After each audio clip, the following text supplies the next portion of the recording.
Have you ever felt like the economy is on this giant, unpredictable roller coaster?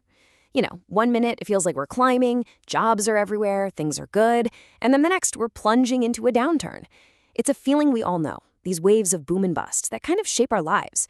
But what is really going on? Well, that's exactly what we're going to pull the curtain back on. Look, that feeling, it's not just in your head, it's real. And economists have a name for it, the business cycle.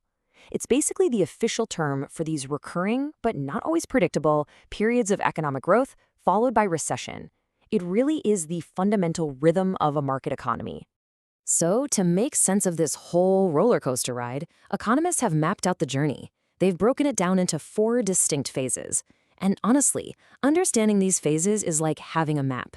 It helps us figure out where we are, how we got here, and maybe, just maybe, where we're going next. Okay, let's walk the path. It all starts with expansion. These are the good times, right? The economy's growing, jobs are being created, production is humming along.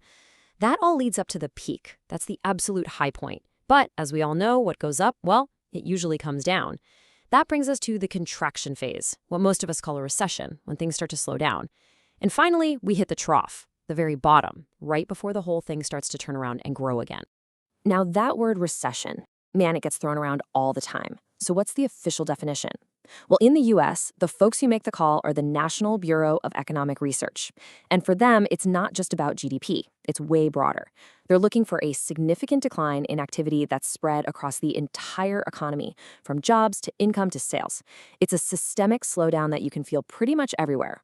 And that brings us to the biggest, most important question of all. What is driving this thing? Why can't the economy just grow in a nice, calm, straight line? This is where it gets really fascinating, because this is one of the biggest debates in all of economics. The whole debate really boils down to 2 big ideas.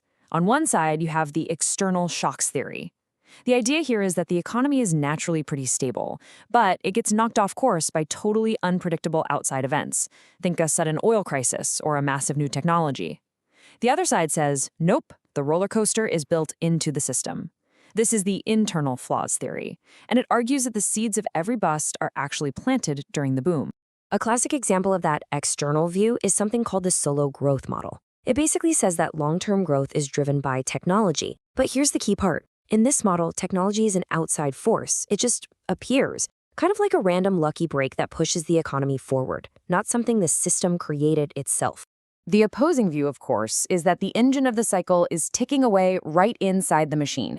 These theories point to all sorts of internal culprits. You've got Keynesians who focus on big swings in demand. Then there are thinkers like Hyman Minsky, who argued that long periods of good times make people and banks take on way too much debt, creating bubbles that are just waiting to pop. Even new ideas, in what's called endogenous growth theory, are seen as an internal result of investment, not some random gift from the universe. So who's right? Well, today, most economists think it's probably a mix of both. The internal flaws, like lots of debt, make the economy fragile. Then an external shock comes along and pushes it over the edge.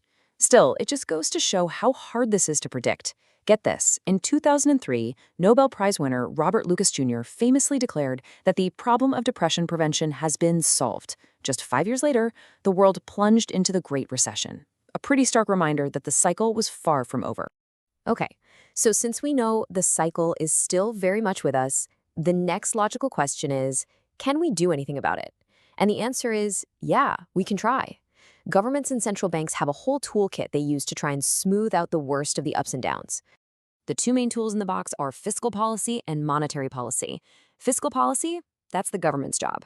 During a downturn, they make boost spending on things like roads and bridges to create jobs, or cut taxes to put more money in your pocket. Monetary policy is handled by the central bank. When things are slow, they can cut interest rates to make it cheaper for all of us to borrow and spend, which hopefully gets the economy moving again. But here's where it gets really mind-bending. Just when you think you've got a handle on this one roller coaster, it turns out we're in an entire theme park. The business cycle we've been talking about, the one that lasts a few years, it is not the only wave in the ocean. There are much, much bigger ones moving underneath everything. Yeah, economists have identified a bunch of these overlapping cycles. You've got the short little kitchen cycle, which is all about businesses stocking up and selling off inventory. Then there's the juggler cycle. That's our normal business cycle.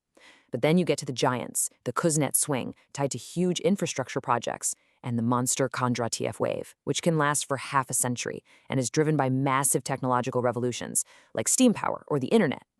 So it feels like a recession to us might just be a small dip on a giant wave that's actually still rising.